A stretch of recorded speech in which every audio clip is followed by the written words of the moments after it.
Hello everybody. Welcome back for another video. Hope you're all doing well and that you're all having an incredible day. And without any further ado, let's jump right into it. I've been doing this for a while. If you've been here for a while, you know I make daily videos. The amount of the news that we're getting now and have been getting since, and I would even dare say 2021, is quite spectacular. Every single day I go over the news, I scour the internet, the web, if you will, looking for news as to what's happening within the cryptocurrency space. Every single day has been quite significant as far as news, as far as adoption, as far as who's buying, as far as the coins that are going to make it, the latching ons, the institutions who've gotten into the space, the open news about the banks who are using it. There's a lot of really good news coming out all the time, and of course also in this video. It takes a lot to really kind of shock me anymore. I think personally I've gotten to the phase where things like this, or that we're hearing every single day in the space, years ago would have thrown me into a tornado and completely I'm like, oh my gosh, how is this happening? I think the cryptocurrency market has moved into an era of, this is from what I see, is that people care, of course, far more about the prices than actual news that's happening. So if you've been here every single day, you clearly care about the news, as the news is hyper relevant to what's happening within the cryptocurrency space. I didn't see this news anywhere. I found this on one website who was talking about it. I saw it nowhere else. And the fact that this is probably one of the most significant news stories. Now, keeping in mind everything else that we've been hearing has been a relative 7 to 8 out of 10. Really good stories in that, and I would dare even say the Fidelity BlackRock would be like the 10 out of 10 as far as like big money getting into the space. What I'm about to tell you is so insane that this is what I'm talking about as far as people are paying more attention to the prices as opposed to actual like insane news that's going on. So without, I just needed to give you an understanding of what this actually means and how far we've come as a market and how people don't seemingly, besides this channel outside, don't care about the actual like bread and butter, and I guess also ham and cheese and like anything else you want to fit in that sandwich.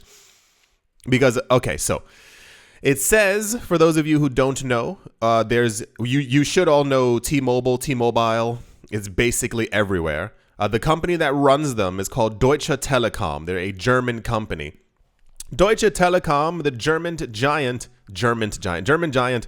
who also runs T-Mobile, with $114 billion in revenue, has announced that they are going to become validators for public blockchains. Public blockchains being like the actual decentralized ones, the ones that we use on a daily basis. They have announced that they are going to be validating transactions on these blockchains. Historically, we've heard within the cryptocurrency space, or the belief early on is that these mega companies would create their own chains and coins, which many of them did, but they also ended up failing. So the idea was that they would kind of never enter into a decentralized space because it simply wasn't them. They're used to centralized services. And now the fact that we're hearing even banks are now joining the bandwagon and getting on top of this thing for decentralized blockchains is also significant. That T-Mobile, in essence, has also announced their support of public blockchains as well. The Fortune 500 company is participating through a wholly owned subsidiary known as Deutsche Telekom MMS. They're apparently going to be validating Polygon, Lido, something through a company called Stakewise, which we're also going to get into. And they're also going to be validating transactions for Chainlink and Polkadot as well. I need you to really understand the significance of what it means for these companies. This means, and I say this lightly and almost in a whisper, it means that we've won. The idea when I first got into crypto was like we were almost like begging at some point for companies to accept crypto, not only as a payment method, but also just to kind of acknowledge it, to say that these things were here, these things were the future. And I think the only company that we had, it's so sad, they were the first ones to actually accept crypto, and I always forget their name. I don't remember. I'm digging through my head and I can't find anything. And then eventually we started hearing companies just only talk bad about crypto. And now the fact that we've gotten to the point where understand the significance of hyper speculation, 2014, 15, 16, and I dare even say the beginning of 2017, where we were like, okay, at some point, someone's going to use these chains. Someone's going to run nodes. Someone's going to validate. There's going to be at least one bank on the planet who owns Bitcoin. There must be at least one company who owns Bitcoin somewhere out there that we simply don't know about, to get to the point where like news like that is almost very blasé, and it's like, oh, another company has Bitcoin. Well, what about the price? As opposed to realizing, as I've been saying for years, that they're buying up all of these coins. The significance also being, why would T-Mobile waste their time simply validating Polygon, Chainlink, and Polkadot if they weren't buying for themselves as well? They see some type of a value for the company, but also a value for their pockets as well, and that they would be doing this. So I looked around, as I always do, if I find news like this for like another website, some other type of source, because even this website, they have the information about it, but I couldn't find an actual source. So I literally went to Google and I typed in the name of the company, Deutsche Telecom. I think I also typed in public blockchains. Now I'm going to show you the first thing that popped up. And this is where the news gets really even more significanter, because why was no one talking about this? Not only has T-Mobile announced that they're going to be validating transactions on public blockchains that millions of people are using. When I went to their actual website, for those of you not looking at the screen, this is the Deutsche Telekom website. They have staking. Did you know that T-Mobile offers cryptocurrency staking? Yeah. It says stake your crypto assets and get rewards. Reliable infrastructure for Web 3.0. I didn't see this anywhere. Like no one was talking about this. Apparently they support 6 protocols at the moment, which is 6 more than anyone knew that they were doing. Yeah, see? It's not just me, right? Like it's not, I'm not the only person who's like kind of taken aback by all of this. This was nowhere in the news. Not one person was talking about this. I found this nowhere. I literally went to Google and typed in Deutsche Telekom public blockchains, and this was the first thing that popped up, that you can now stake your cryptocurrencies. I would assume Polygon is one of them, through T-Mobile.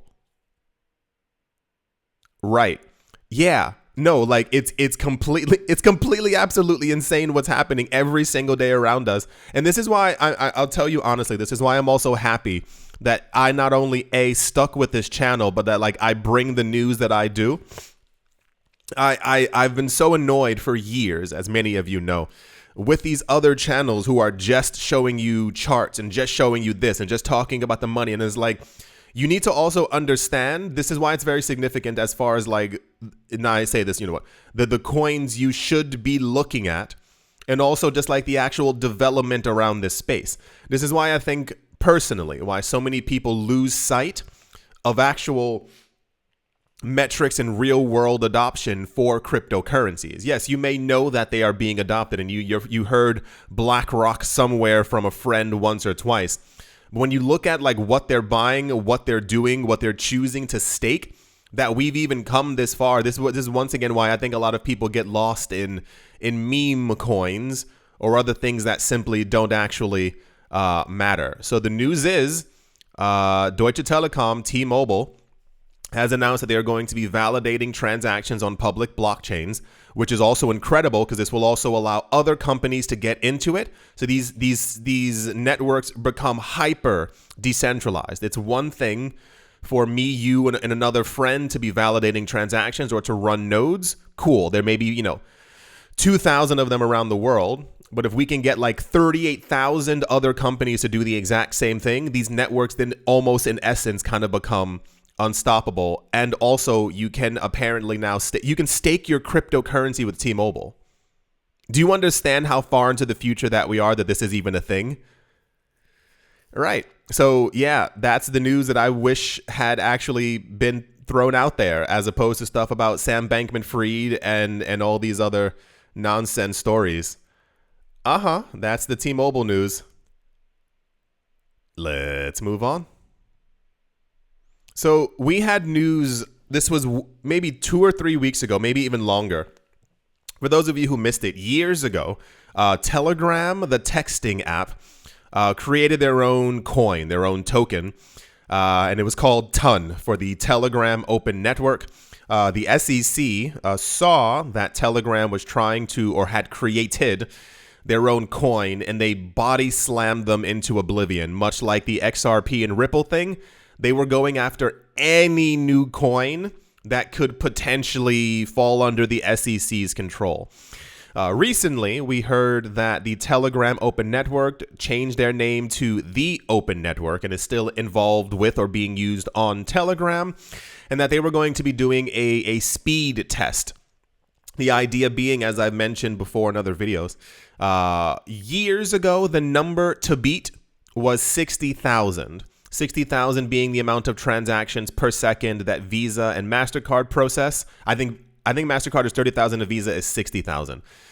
This only comes because of hyper-centralization. If you have a very centralized entity or network, you can achieve 60,000 transactions per second. This is why you see and have heard and hopefully understand why the news constantly surrounding Bitcoin and Ethereum's transactions, Bitcoin being able to process 3 transactions per second, and Ethereum, I think roughly 15 plus. Didn't they recently upgrade? Isn't it like 50 or something? I don't remember. There was a recent upgrade to Ethereum, and I think the number has risen. And this is why we also heard as well maybe a month ago, and people were cheering that I think XRP can now handle just under 5,000 transactions per second. It's a huge feat compared to where we've come from before. So the people from the TON Open Network announced that they did like a speed test, and apparently they were able to process 104,715 transactions per second. Now, there's a couple. So I also, when we heard weeks ago that they were going to be doing this test, it was very big news. It was kind of everywhere. Everyone was talking about it. But then the test took place. They hit this record-breaking number, and no one spoke about it.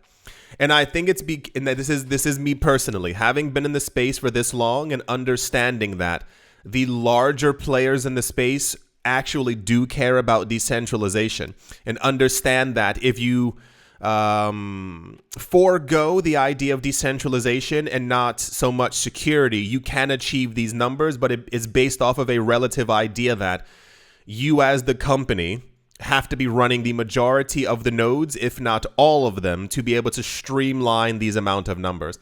So the number itself is quite impressive. It's 104,000 transactions per second. But I also couldn't find any other real numbers coming from them. So I went to the TON website. If you can find this, please share this with me on Twitter. I went to the TON website, and I went to a bunch of other places as well. You can normally easily find node and transactional information for Bitcoin, Ethereum, XRP, you name it, any of the higher end decentralized coins, as to how many nodes that they run, how many validators there are, how many public nodes and validators are actually also out there as well. And you can kind of see who's really verifying transactions on the network. When I went around and looked, all I could find on the TON website was what is a full node, what is an archive node, what is a live, over and over and over again. But I found numbers nowhere. I found out how to run one, or how to apply to run one, or how to do all these other things, but I could find no actual numbers. The point basically being why I think this wasn't spoken about and why no one really touched it afterwards is because logic tells me that it's probably extremely centralized as far as like what they're able to do. Or anyway, the point is, yeah, it's an impressive number, but it's also like, What level of decentralization do they have comparative to any other chain? I know that, I hope that you do, but I know that there are many other people who do not even care about decentralization and are very eager to let banks take over and, have one company and corporation. And this is why we got into all those situations with Solana and their database breaking down, and the whole Sam Bankman-Fried and FTX selling off all the coins thing. And also the multitude of many other DAOs and decentralized crypto exchanges also collapsing because of centralization. Not to say that ton will collapse, but it's more of I would like to see more transparency, because cool, you're able to do bajillions of transactions per second, but is it just all going through your system? Because the issue is, if they get some type of a subpoena, or they're asked by authorities to hand over your information, and everything is centralized, then there becomes another Coinbase-esque situation. But yeah, I only found this also on one website, and I only found node information on the Ton website as well. That's the Telegram Open Network news. I mean, it's nice to see that they're back, but yeah. Let's move on. Also you know what? Why not? Go on and live your best life. The United Kingdom government has released a comprehensive update on their intentions to regulate fiat-backed stablecoins within their borders. The document outlines a roadmap to facilitate and oversee the use of fiat-backed stablecoins in the UK's payment infrastructure. We've gotten to the point where, about 2 years ago, banks and larger financial institutions began to announce that they were going to be creating their own stable coins. And that was a really big, weird thing, at least on this channel, where they had some of them had moved away from the idea of a CBDC, a central bank digital currency, and began to outright say that they themselves were also going to make a fiat-backed stable coin, as maybe they thought that lingo was a little bit better for the public. I'm not really sure.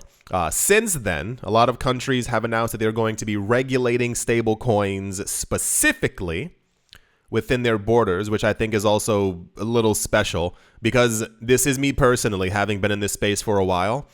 The idea of waiting for a bank transaction because the bank is closed on the weekend feels very weird. The idea of being able to send a text instantaneously, I can copy and paste an entire book and email it to you in about 16 and a half seconds, but we have to wait for the slowness of payments for the old system, still feels extremely weird. The idea of, this is me personally, the idea of economic borders also really doesn't make any sense. I understand if I'm in the UK and I skip really quickly, I can jump over. It's literally physically not possible, but I would be in France. Cool. That's another place.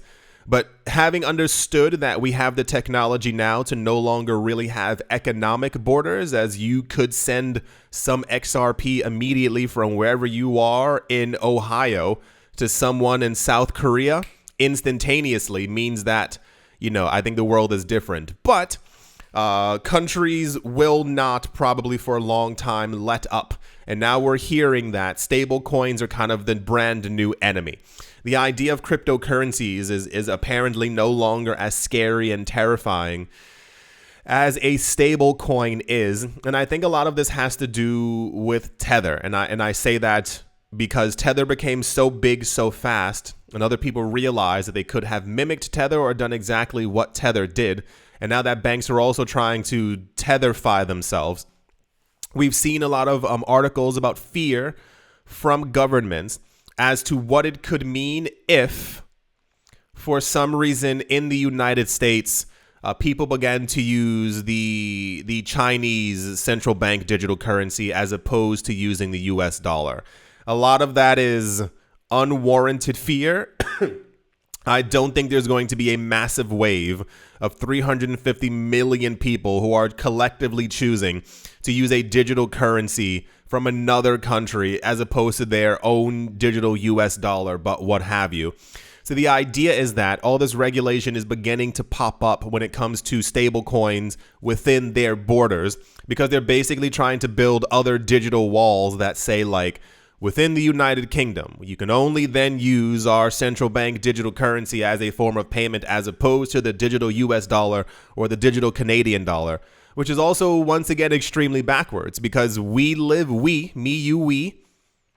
a world where you could be in the UK and you can send them XRP, you can send them Ethereum, you can send them Cardano, you can send coins anywhere around the world. There shouldn't be an actual restriction.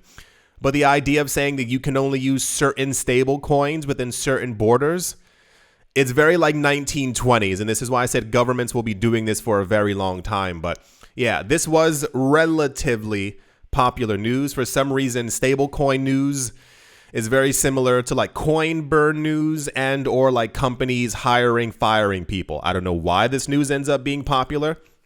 And even sometimes a lot of people, if you read through the articles, a lot of people talk about this news in like a positive tone, in that like stable coins are being regulated, therefore crypto is being regulated, therefore like cryptocurrencies are being accepted. And I'm like, no, these stable coins and these central bank digital currencies are going to be hyper centralized. That's the point of them. They're digitizing the paper money that we currently have right now. So cool.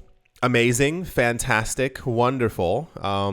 Can't wait for all these regulations, especially moving into the year like 2065. I wonder if the world will ever actually like grow and expand and like, open their minds a little bit more. But there is, of course, a fear by governments. For those of you, one of the original mottos of crypto, for those of you who don't know, was the people who create the money hold the power. So if you don't yourself create Bitcoin as a government or create Ether, you have to like deal with millions of other people on the planet who can also run nodes and validate and also mine coins themselves. Then the power that you hold, therefore, in essence, would diminish. So this is why we see this kind of power grab to make sure that as these things are created, they kind of gain hyper control over them. And this is basically what the SEC is doing in the United States as well. The United States has the world reserve currency. And if you have an indication that allowing a Bitcoin ETF to go through, or multiple of them, would in some way diminish the value of the US dollar, don't forget, if I can find that article, I'm going to post it. I've been looking for it for a number of months now, and I have all the keywords and I can't find it. There was a Swiss bank. This was 2018, 2019, a Swiss bank who announced that they said that by the time Bitcoin gets to $250,000, it would, in essence, be large enough to kind of push over the US dollar and be used as a dominant currency on the planet. So we're getting all this news that Bitcoin might be hitting 200, 300,000. Also, side note, I don't know what's going on with a lot of people, but I see a lot of people arguing on Twitter now about like prices and numbers and stuff. And I mean like really like saying really mean, terrible things to other people about price predictions or where things could go in the future. If you don't like the news, you can simply click away. Like this isn't, as far as we know, this is not the Matrix, and you can literally click the X on the side of your browser and leave the page. You can go outside on a walk. I was talking, this was days ago, about with other people about like where Ecomi, where the coin's price could go. And they were just really mean comments from like specific people. And I was going to say stuff. I was like, I don't know what everyone else is going through in life, but understand that we're all going through stuff. Understand that we're all trying to make a buck. Understand that we're all in this market together. We're not holding hands and doing kumbaya, but we do share a common goal and a common theme. You being rude, mean, evil, writing terrible comments to people, one, it's not doing anything to help any of us. You're not helping the market, and all you're doing is hurting yourself. I'm sure you feel miserable all the time because all you're doing is spreading negativity. So when you think you're doing it to other people, you're just letting other people know that you're really sad. It's like, you don't have to be mean to other people, especially on the internet. You're not gaining anything. You're actually only hurting yourself. It's the same years ago. There were so many people who were really like devilishly making fun of people who were buying Ethereum, who were buying XRP, who were buying these other coins. And these people made bank. Like, these people like made hundreds of thousands, if not millions of dollars from these coins. And I was like, you wasted all of your time calling these people names and calling them, terrible things. Well, they're outside living their best life now. You're still on the computer just ranting and raving to other people that they shouldn't be buying a coin that if you don't like the coin, don't buy it. There are tons of coins I don't like. I don't have them in my portfolio. Anyway, that's the governments are getting ready to start regulating stable coins news. Sure, why not? They can continue to live in the past for as long as they want. And yeah, let's move on. So I personally thought this news was quite interesting. We've had a lot of times in the cryptocurrency space, people looking at metrics as to exactly which coins are the most popular. And this exactly what I just said 18 and a half seconds ago. Let that also, seep into your mind as well. It looks like, according to a number of metrics and people looking at Google Trends data, that XRP is basically the most popular altcoin in the United States. So people were looking on Google Trends and they found that XRP is more popular than Ether, which is the number 2 coin, in 47 different states within the United States, with the highest interest coming from Delaware, Nevada, Arizona, Hawaii, and Louisiana. I thought this was very interesting because I noticed that the vast majority of people who don't like XRP the most tend to come from the States. Always. Maybe in my view, I have never seen the vast majority of people from Asia, from Africa, from Latin America, from Canada, from Europe, like actually spread like vicious like hate and lies and rumors about XRP. It seems to only be coming from the States. So to get news that XRP is actually more popular than Ethereum in the place that has the largest amount of people who claim to not XRP, I personally found that extremely interesting. Is there an actual chart? Yeah, there's a little chart right here. And even crazier, like, I mean, I'm not gonna tinfoil hat it, but it was more of it's interesting that the US SEC is the only one who has a lawsuit against Ripple when they're actually the most popular, which would, I wonder what happens when the lawsuits end and Ripple and XRP kind of have free reign to go across. It's so weird, the timing of the lawsuit. Anyway, it's all very, very odd. Yes, apparently XRP is extremely popular within the United States. I think it looks like this is New York. Oh gosh, what state is this? Oh gosh, what state is that? I don't know what state that is. Oh, what state is this? There's only 3 states where Ethereum is extremely popular. And I guess the Google Trends for people Googling the word Ripple and XRP are all these colors. Very fascinating indeed. Yeah, I thought that was special because, it seems that anyway, all right. Okay. All right. Okay. Let's move on. There's also some delisting news from Binance. A lot of websites are delisting margin pairs and margin trading, which is something that the vast majority of you should not be doing anyway. In that you can like margin trade like 100x against something. And if you happen to like, if your order doesn't go through or if you didn't bet correctly, you basically get all of your money wiped out. We've heard stories like that before years ago when it was, I think, far more common on crypto exchanges, where some guy would put in a something order for 150,000. He did 100x margin and ended up losing like $1.8 million like that. So we even heard a couple of years ago that the margin trading had been reduced from 100x to just 50x and 20x, which is still terrible. None of you should be margin trading. It is very, very risky. And because of this, and I think because of people understanding the risks that come with margin trading, they're now removing. Almost fell off my chair. How did I do that? I'm sitting on it. My body didn't move.